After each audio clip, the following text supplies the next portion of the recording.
Francem Rodetom in seveda spet prijazen pozdrav gospodu kardinalu.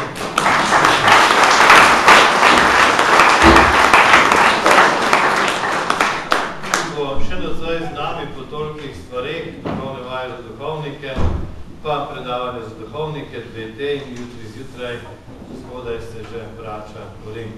Pa vas vabim kar veselje. No, kakšen je pa tema tega pogovora nocoj, če mi to poveš? Bomo pa nadaljevali pretekli teden in sicer krščanstvo in pa Slovenija, oziroma naša domovina, cerkev v Sloveniji in sicer zgodovina. Pa pozdrav tudi gospodu Škofu, Stanku Likošku, ki je s nami. Tako.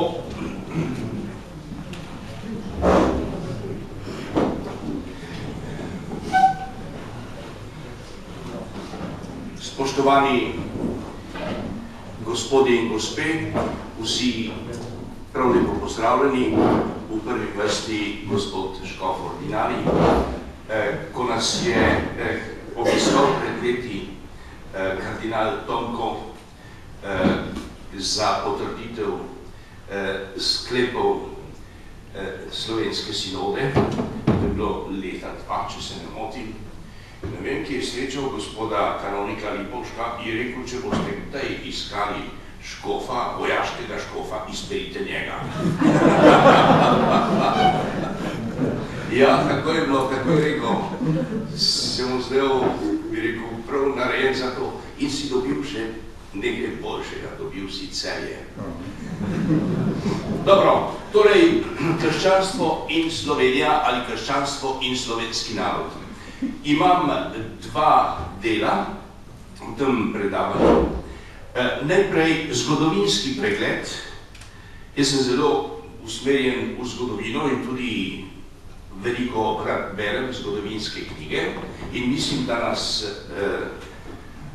zgodovina vedno uči in je dobro, da se to, kar nas zgodovina uči, tudi zapomnimo in nekaj iz tega vzamemo za življenje. Drugi del je pa nekoliko bolj teoretičen in sicer se nanaša na sedanjost. Dobro, tudi zgodovina je sedanjost. Torej, prva moja trditev je, in izhajam iz knjige Zgodovina slovenskega naroda Josipa Grudna, ki je išla pri Bohorjevi okrog leta 1910, pred Prvo svetovno vojno. Josip Gruden pravi tole: slovenski narod se je ohranil zaradi tega, ker je sprejel krščanstvo. In pravi, nanaša se na Jezusove besede, ki govori o propadu Jeruzalema in o razpršitvi po vsem svetu judovskega naroda. Jezus pravi judovskemu narodu: ker nisi spoznal dneva svojega obiskanja, na tebi ne bo ostal kamen na kamnu, ampak bo popolnoma zrušeno vse. Torej, in to se je dejansko zgodilo Jeruzalemu leta 70 po Kristusu, ko je rimski cesar Vespasian in njegov sin Titus se približal mestu, ga se stradal, zavzel in do tal porušil. Torej, slovenski narod se je ohranil zato, ker je spoznal dan Božjega obiskanja. In lahko rečemo, da se je to zgodilo sredi 8. stoletja, ko so naši knezi, karantanski knezi Borut, Gorazd, Hotimir, prišli v stik z krščanstvom, ko sta bila kneza Gorazd in Hotimir krščena na Kimskem jezeru, na Bavarskem, in ko se je potem, predvsem, ko je prevzel vlado Hotimir, Gorazd je vladal 3 leta samo, se je začela evangelizacija slovenskega naroda. In ta evangelizacija, bi rekel, je bila miroljubna in neproblematična. Prihajali so k nam misionarji iz Salzburga in iz Ogleja.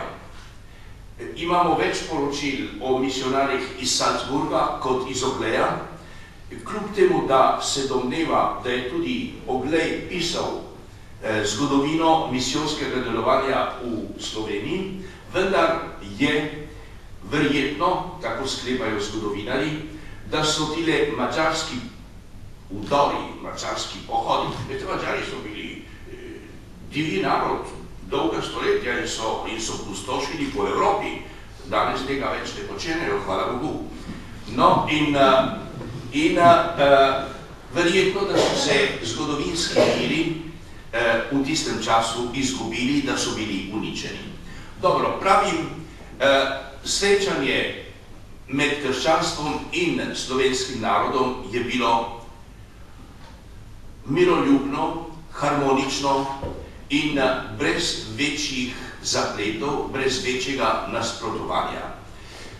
Zakaj? Po eni strani zaradi tega, ker je metoda oznanjevanja teh menihov, ki so bili v glavnem Irci, ker je bila metoda zelo, bi rekel, spoštljiva do človeka. To je bila tista metoda irskih menihov, da človeka moraš prepričati, da sprejme vero. Tudi, recimo, oglejski patriarh Pavlin je rekel, človeka lahko prisiliš k krstu, ne moreš pa ga prisiliti k veri. In je šlo za prepričevanje, je šlo za katehizacijo slovenskega naroda in narod je to sprejel. In lahko rečemo, nimamo poročila o nobenem, rekel, hudem uporu, ko bi Slovenci, recimo, pobili nekaj misionarjev, recimo, ki bi danes častili kot svetnike. Ničesar nimamo tega. Drugi narodi imajo. Nemci, recimo, so svetega Bonifacija sekiro pobili. In drugi, Danci, Švedi in tako dalje, mnogo mučencev je bilo o prvem oznanjevanju, medtem ko v Sloveniji tega ni bilo. Se pravi, da je pokristjanjenje Slovencev potekalo mirno in harmonično. Zdaj, odkot pa vam bom to povedal, in prav, da se to pove, odkot pa tisto Valhuns in kaj ti Maraboj krvavi že dolgo bije za krščansko vero, kako gre naprej? Ja. Večni brane stavi. On z njimi so trdijo vero krivo, bežiti za Bohem, misli za rodino. No, gospod Škov, kaj naprej? Pa njamo zidu na skalo sivo, še dan današnji vidiš razvalino, Ajdovski se gradec imenuje. Ja. In tako naprej, ne? To je mesarsko klanje, to je kri, ki je tekla po potoki, po Kranji, Golotani, napolnila bi jezero, a ne? Odkot to? Slište, vse to čisto nič ne drži. Veste, v 16. stoletju je bil v Celovcu en nemški grof, zelo antislovenc, zelo pisal eno debelo zgodovino o pokristjanjevanju Koroške, pravzaprav Slovencev. In ta grof, ki se je imenoval Kristalnik, z G na konc, ta grof Kristalnik piše to zgodovino in si izmišljuje debela knjiga. Še danes ni šla, zato ker je sama ni šla kot knjiga, ni bila natisnjena, ker jo nihče ne jemlje resno. No, in pravi, da je bila tam bitka, to so bile strašne bitke, ki jih on postavi v Belo krajino, in da so jim sekali roke in noge in tako naprej, da je bilo v eni sami bitki 5000 mrtvih in tako dalje med kristjani in pogani slovenskimi pogani. Dobro, to dejansko je izmišljeno in to zgodovino je potem nekaj povzel od tega neki drugi protestant, Hieronymus Megiser v Celovcu, ki je zagovarjal torej tudi ponemčenje Koroške. No, in od Megiserja je to povzel potem Valvazor in od Valvazorja Prešeren. Je pa dejansko ta zgodba škoda, ali pa ne, jaz rad, da bi bil naš narodni mit na neki resnični zgodovinski podlagi, dejansko je to neka popolnoma nezgodovinska zgodba, ki se ni nikoli zgodila. Dobro, torej, zdaj je, torej, vračam se k trditvi, pokristjanjenje Slovencev je potekalo mirno. Zdaj, tukaj imamo tudi literarni spomenik, Brižinski spomeniki, ki je prvi slovanski tekst iz Zahoda. Imamo prejšnje na vzhodu, naprimer v Bulgariji, imamo okrog Ohrida in tako dalje, imamo slovanske tekste v cirilici, v bulgarskem jeziku, medtem ko, recimo, je prvi zahodni slovanski tekst so Brižinski spomeniki. Na to, vidite, smo lahko ponosni. Nismo, veste kaj, nismo od včeraj, nismo brez zgodovine, nismo brez sledi v zgodovini. Imamo sledove v zgodovini in to zelo zgodne prej kot drugi. In tudi lahko rečemo, prva slovanska država je bila Karantanija. Prva slovanska država. Potem šele so se drugi počasi organizirali in si dali neke, bi rekel, državniške strukture. Dobro, to je to. Zdaj, drugi ugovor, na katerega je treba odgovoriti v tem kontekstu je, in to naša, bi rekel, laična ali laicistična, bolj proticrkvena, protikrščanska zgodovina stalno poudarja, da smo s tem, da smo sprejeli krščanstvo, izgubili samostojnost. Absolutno, bi rekel, iztrte svito. Glejte, dejansko smo mi prosili za pomoč Bavarce leta 743 in smo bili takrat pod avarsko ali obrsko oblastjo, več ali manj. In da bi se rešili te obrske oblasti ali nadoblasti, smo se obrnili k Bavarcem. Bavarci so nam pomagali, obre premagali in potem pa pride velika država, frankovska država, ki pravzaprav in Bavarce in Slovence vključi v svoj državni aparat. In kaj je to bilo? To je bilo približno to, kar je danes Evropska unija.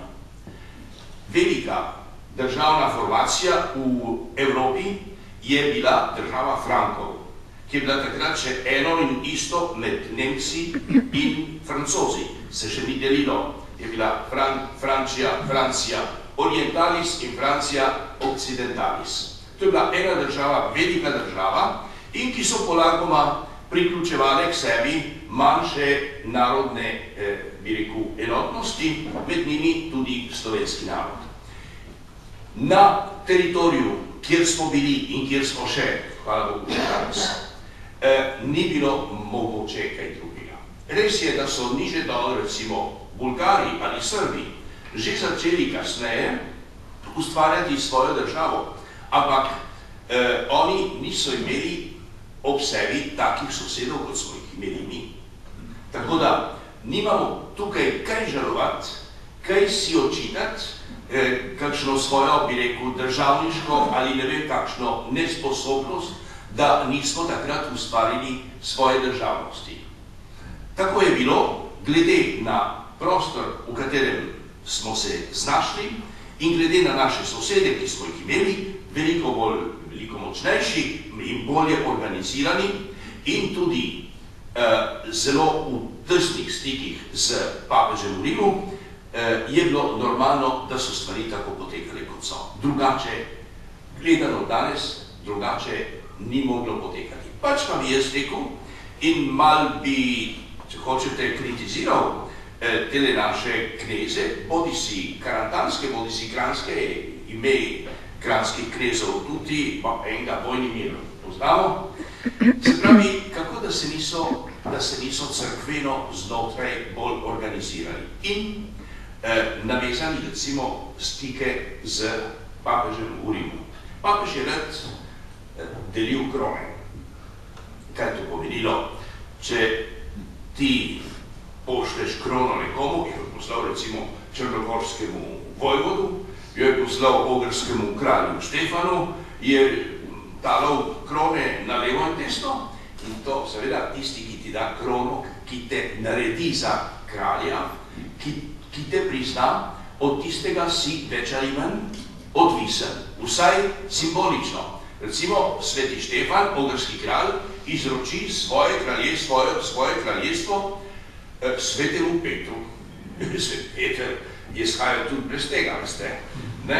Ampak to je bilo varstvo za državo. To bi mi lahko naredili. Pa nismo. To je bila napaka zgodovinska, po mojem. Dobro, torej izguba samostojnosti, to pa ni moglo biti drugače. Dejansko od leta 745 do leta 822 je v Karantaniji, v slovenskem prostoru, na Kranjskem, Koroškem in kjerkoli stvari ostanejo take, kot so prej, z domačim plemstvom, z domačimi kosezi. In šele, ko se leta 819 povežemo v nekem uporu z Ljudovitem Posavskim, Hrvatom, in nas Franki porazijo, šele takrat nemški cesar pravzaprav naše koseze poniža v en nižji stoj, jim vzame dejansko lokalno oblast in postavi svoje grofe Nemce. Od takrat nemško plemstvo v slovenskih deželah. In tisto pa, lahko rečemo, takrat pa gre za izgubo določene interne samostojnosti, ki smo jo prej imeli. Dobro, lahko bi mogoče manevrirali drugače, bolj pametno, bolj politično, nismo. Dobro, taka je bila potem zgodovina naprej. No in zdaj od 10. stoletja tamle do 15. stoletja, se pravi 500 let, je Slovenija mirno v krogu frankovske države, ki se kmalu začne imenovati Sveto rimsko cesarstvo, in ki ostanemo praktično do leta 18 v tem Svetem rimskem cesarstvu. Ali, če hočete, do leta 806, ko Napoleon ukine rimsko cesarstvo, mi pa dejansko ostanemo v sklopu Avstrije. Tako je naša zgodovina tole. Zdaj, v teh stoletjih se mi evropeiziramo. Postajamo krščanski narod in postajamo evropski narod. Recimo, počasi se pri nas ustanavljajo župnije, to so prafare, recimo, ki so zelo velike v prvem obdobju, recimo v 9. in 10. stoletju, zelo velike fare. V ljubljanski škofiji so bile 4, meni se zdi Svet Peter pri Ljubljani, Rodine, potem Šmartin pri Kranju in ne vem, če ni bilo tudi, če ni bil Mengeš. Mengeš kmalu pride noter. Dobro, to so vsa ta stoletja, se zidajo cerkve, se krasijo cerkve z freskami in slovenski človek začne gledati tiste freske in v glavnem je to njegova, bi rekel, njegov nauk spoznavanje krščanstva. Veste, prinikalo se je zelo malo v tistih stoletjih. In kdaj pa kdaj so slišali kakšno besedo, v glavnem so ljudje gledali, to je bilo, bi rekel, to, kar je bilo cerkev, so komunicirali z župnikom, seveda hitro pa nastanejo pri nas samostani, ki imajo veliko vlogo. Cisterciani z stično postavljenico vetrin, potem Kartuzijani, Žiče, Jurklošter, potem Bistra in Pleterje. Pleterje je ustanovil, kot vemo, carski Herman II. In ti samostani igrajo veliko vlogo tudi kot vzgojne ustanove za slovenski narod. Samo cistercijani ne, to se pravi, Kartuzijani ne, cistercijani so pa imeli svoje šole. Oni so imeli svoje šole. Tudi župnije so imeli šole, odvisno, seveda, če ima župnik malo dinamizma, pa malo volje, da ljudi kaj bolj poučuje. Ampak so bile župnijske šole in so bile samostanske šole. In torej v teh stoletjih slovenski slovenec, slovenka postajajo evropejci in kristjani. In praktično se v tem smislu zelo približujejo, ustvarijo tisto, kar je bil potem krščanski svet, Christentum, chrétienté, pravijo Francozi, ena velika enotnost v mišljenju, v čutenju, v spoštovanju moralnih, ali vsaj v sprejemanju moralnih pravil in tako naprej.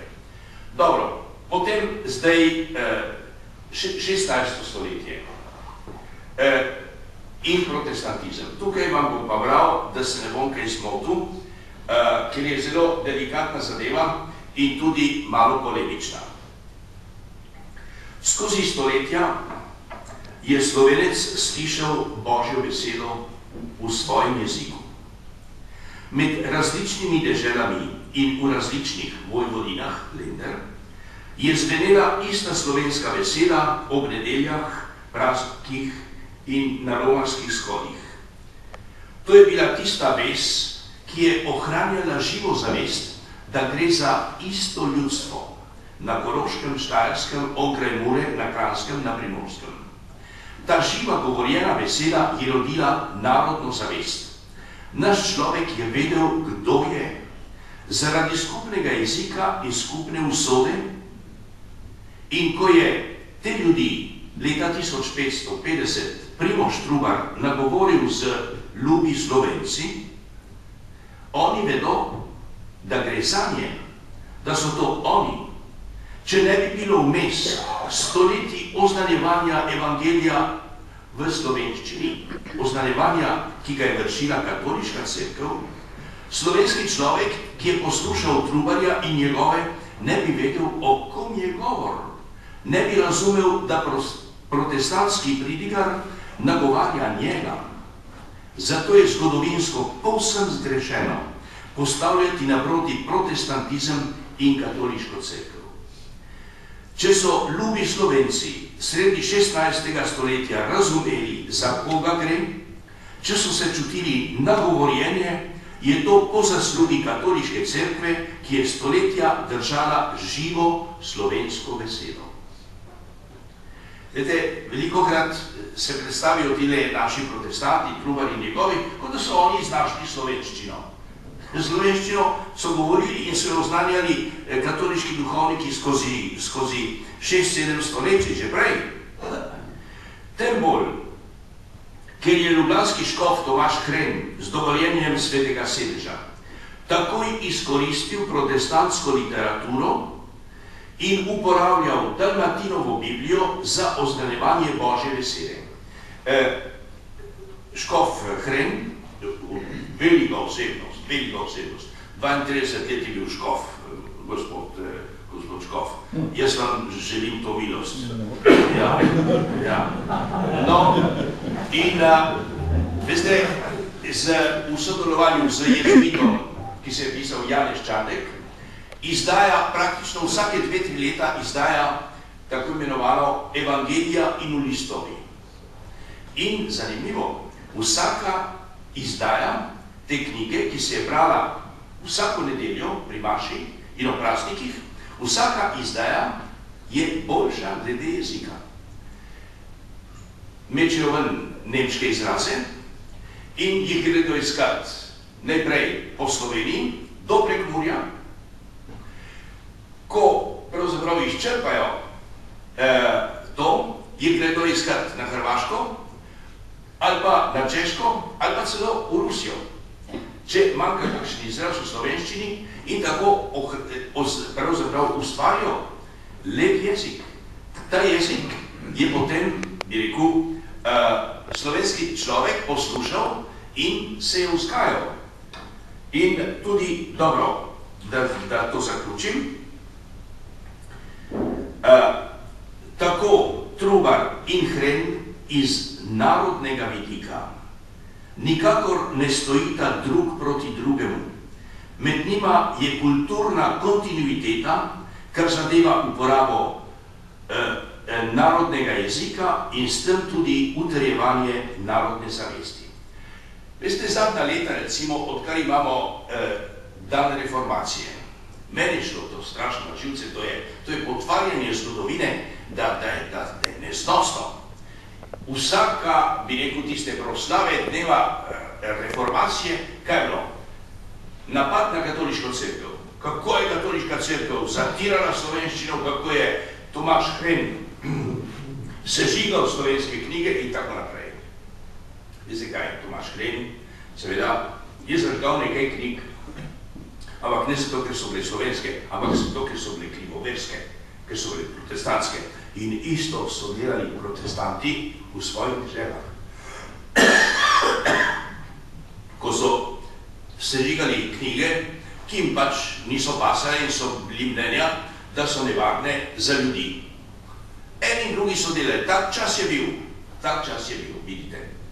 Dobro, torej, jaz sem enkrat našim bratom v Moravskih Toplicah, škofu Erniši, sem rekel, slište pa, to je pa vendar tale dan reformacije, je pa nekaj čudnega. A je to zdaj dan za napad na katoliško cerkev ali kaj je to? No, in so rekli, ja, se mi ne sestavljamo tega programa. Jaz sem rekel, dobro, verjamem, da ga ne sestavljate, protestirajte. In verjetno, da so, ker se je v zadnjih letih vsaj nekoliko spremenilo to. Jaz bi sicer dan reformacije, ki ga nima nobena država v Evropi, samo Slovenija ga mora imeti, jaz bi naredil iz tega dan slovenske besede, kar bi bilo čisto bolj, bi rekel, za poenotenje naroda, ne pa za deljenje. Vidite, kako ste mi zgodovinsko neutemeljenimi dejstvi razdirajo, bi rekel, in ločujejo ljudi med seboj, da bomo bolj sprti drug med seboj. To ni ni državotvorno, ni narodotvorno.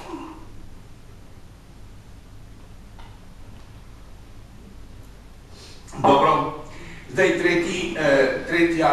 tretje misli. Vidite, leta 1405, ne, 1405, ja, prvič pridejo Turki v našo deželo. In to je obdobje, veste, ki traja dejansko do leta 1683, ko so poraženi pred Dunajem. In to zavira naš napredek. Medtem, ko so v Angliji, recimo, lahko igrali Shakespearove tragedije, ali ko so v Franciji imeli na dvoru v Versailles ne vem kakšne kulturne prireditve, smo se mi borili za golo preživetje. V izredno težkih razmerah. In ni moglo biti kakšne renesanse pri nas, recimo, je ni bilo. Celjski grofje, žal, so izumrli. Nekaj se je začelo na dvoru celjskih grofov, ampak razen enega načrta, nič ni bilo izvedeno potem, ker so izumrli. Nismo tudi, recimo, imeli drugih miselnih tokov, ki so bili navzoči v Evropi. Nismo nekoliko zaostali, treba reči. Zaostali zaradi tega, ker smo bili izpostavljeni turškim napadom, pustošenjem, ki so zelo prizadeli našo ekonomijo, našo demografijo, koliko ljudi je bilo odvedenih v suženstvo, Bog ve.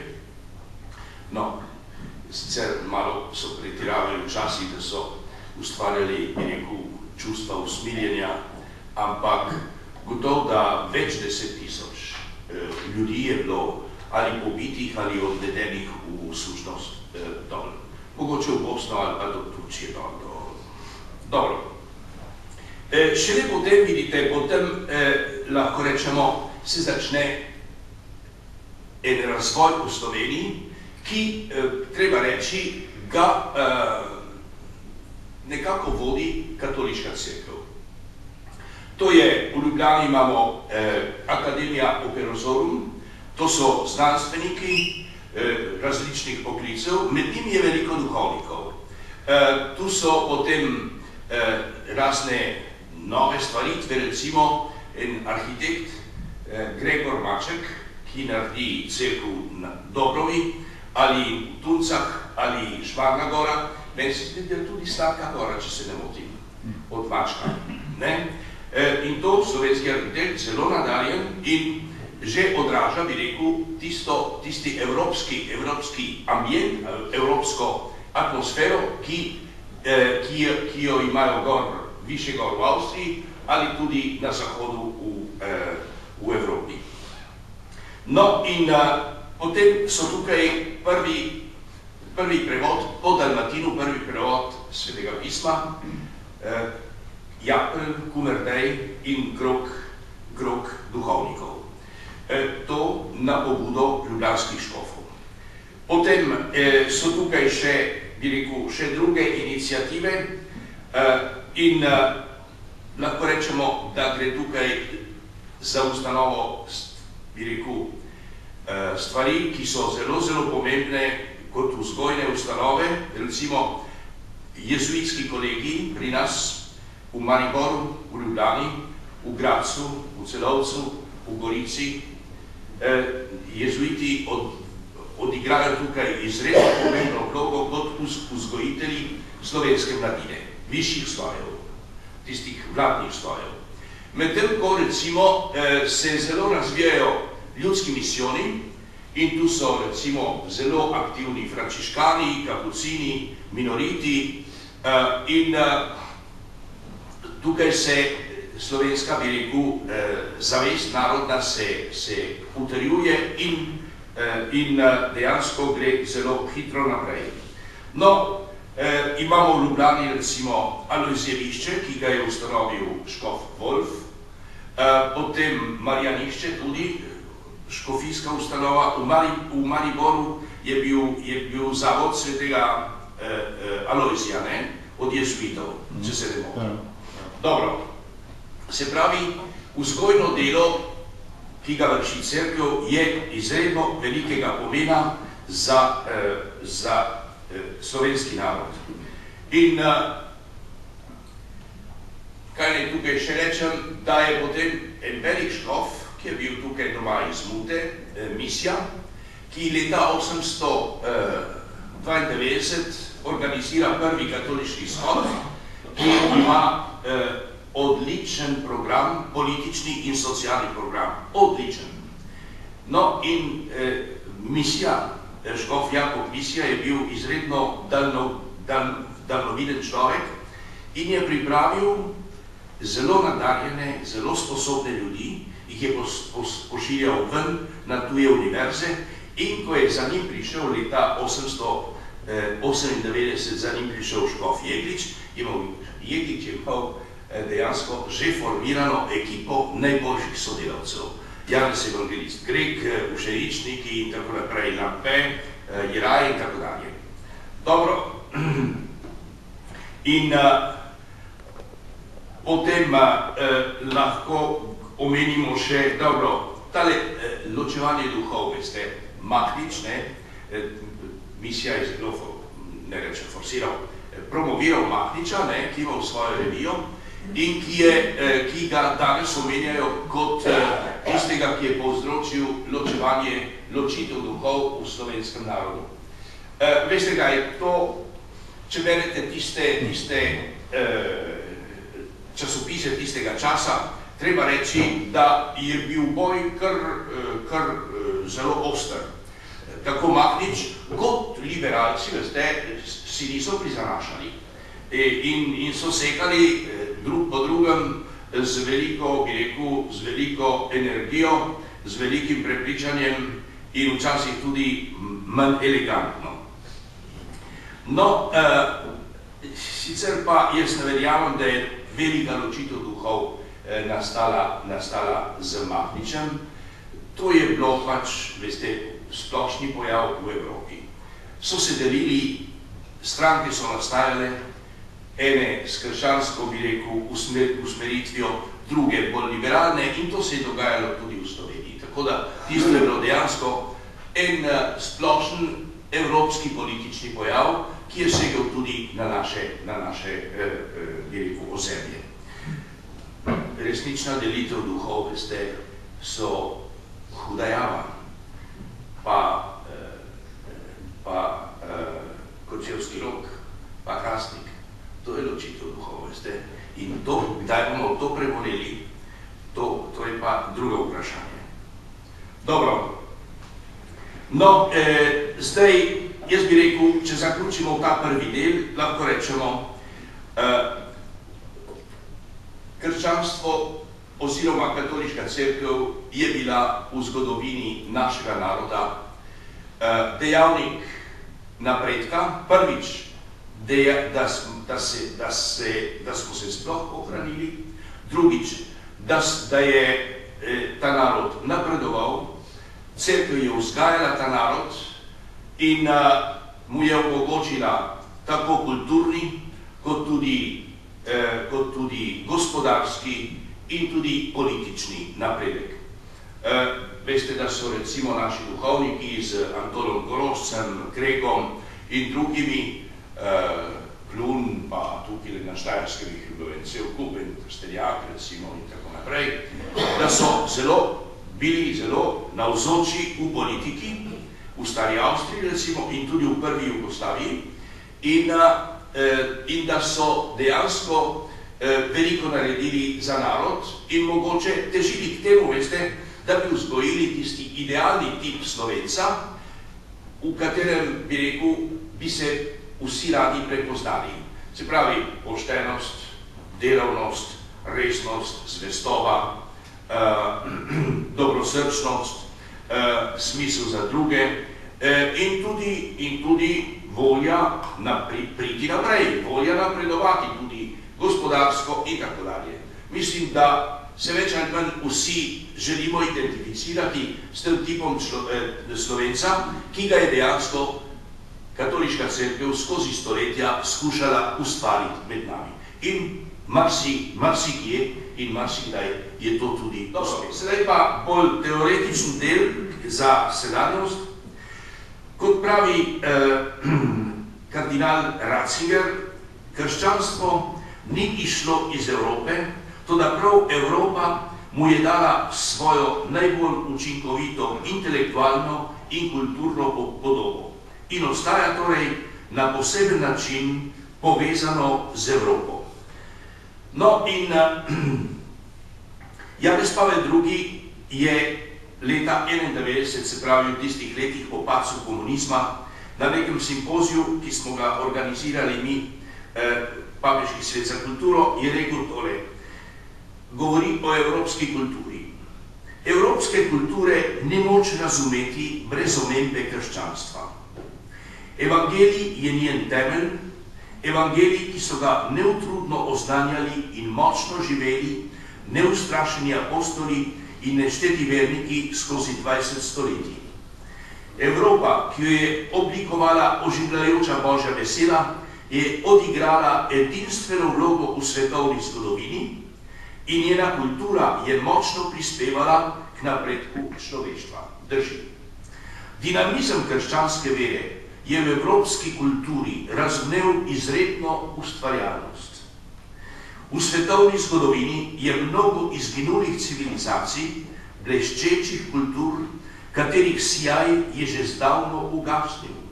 medtem pa se je evropska kultura nenehno obnavljala in se bogatila v dialogu z evangelijem. Ta dialog je bil včasih naporen, pogosto oster, toda vselej rodoviten. Prav v tem dialogu je temelj evropske kulture. To pravi papež. No in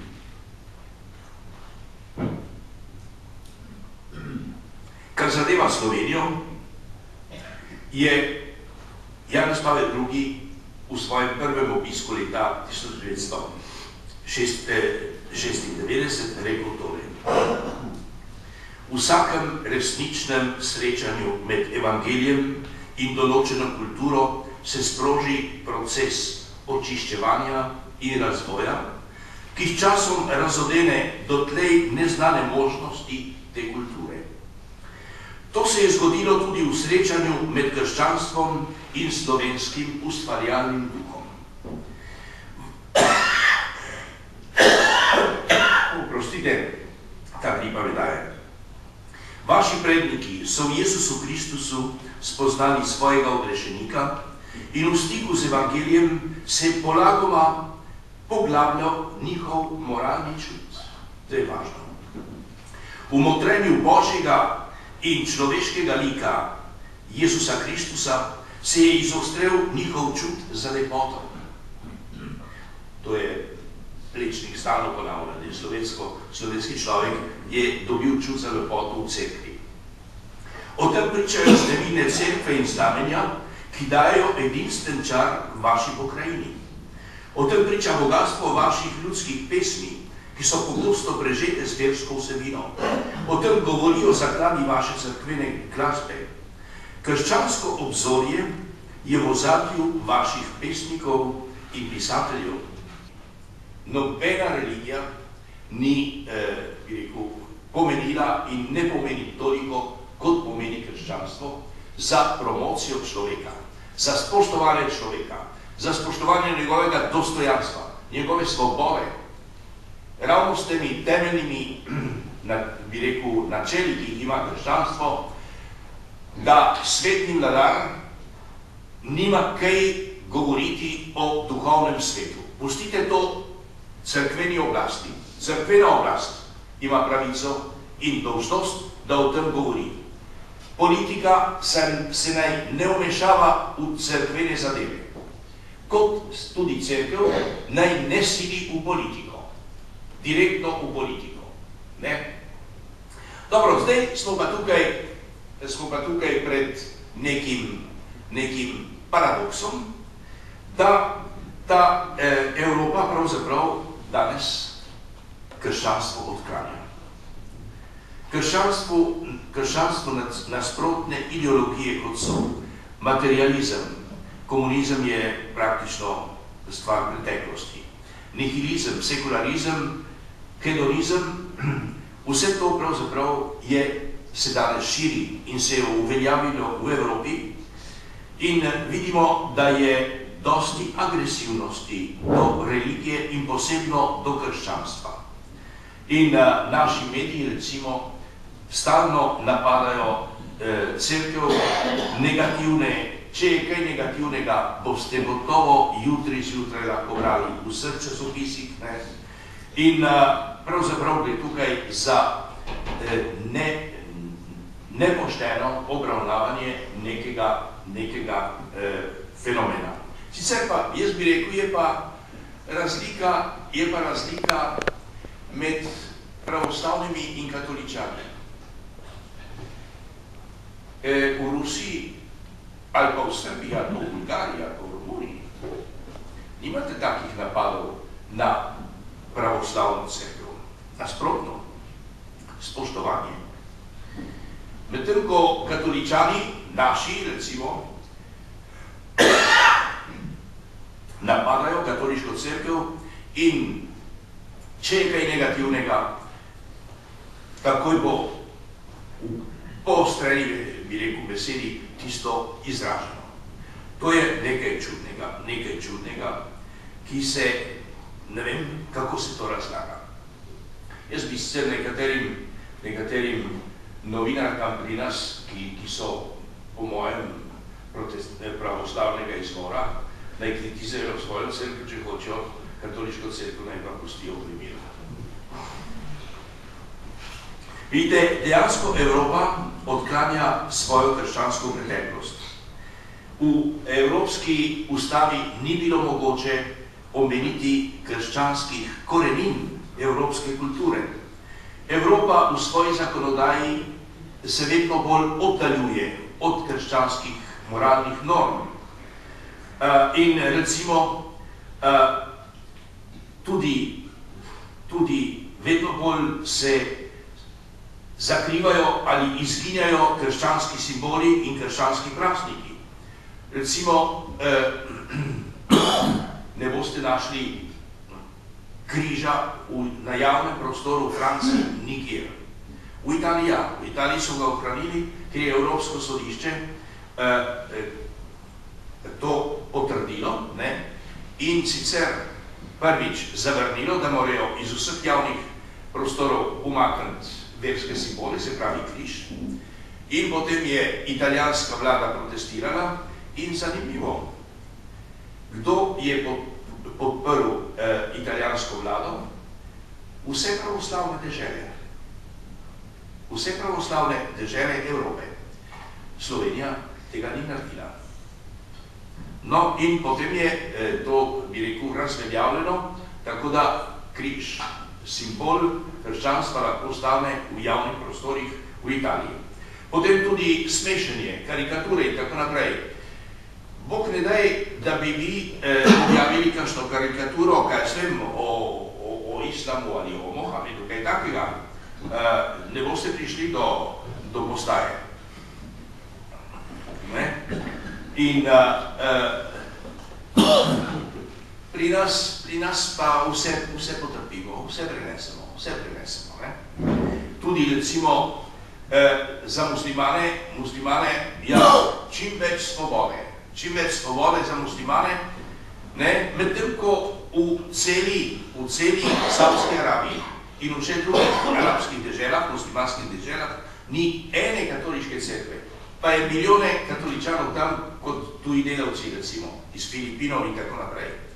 Ne dovolijo, jaz bi rekel, dobro, dovolite kristjanom, da prakticirajo svojo vero v vaši deželi, mi smo zato, da vi prakticirate svojo religijo tukaj normalno, kot si želite. Ampak tega Evropa pravzaprav ni sposobna. Dejansko moramo reči, Evropa je tukaj v krizi identitete in seveda v krizi identitete, ker če bi hotela odkriti svojo istovetnost, svojo identiteto, svojo podobo, bi morala priznati, da je ta podoba krščanska. No in potem še tole, vidite, naša naloga, vrniti Boga v evropski prostor, vrniti Boga slovenskemu človeku. To je naša velika naloga v tem zgodovinskem trenutku. In naše življenje, in bi rekel življenje tega naroda, bo veliko bolj veselo in bolj svobodno. Brezpogojno se moramo tudi zavzemati za človekovo dostojanstvo, za človekove pravice. To so vrednote, ki so pred vsako državno zakonodajo. Država ne ustvarja vrednot in jih tudi ne podeljuje. Te vrednote obstajajo pred državo in so vrojene, so dane od Boga in nihče nima pravice teh vrednot ogrožati.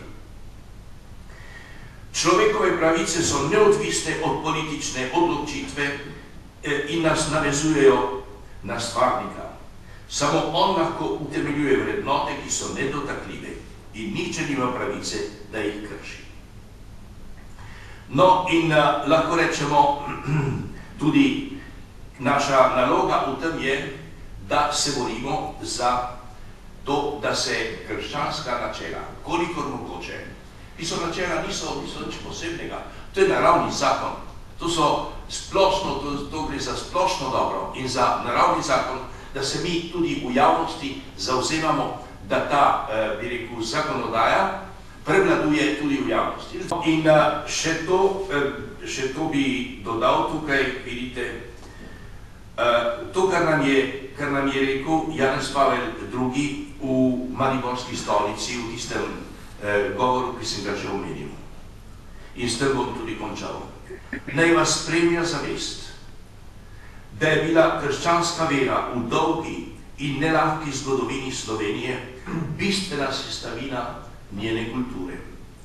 Spoštovati in ohranjati vero, priznati cerkvi mesto, ki gre v javnem življenju in ji ne odregati sredstev za njeno delovanje, ni samo zahteva pravičnosti v pravno urejeni državi, ampak tudi eden od pogojev za ohranitev vaše lastne istovetnosti.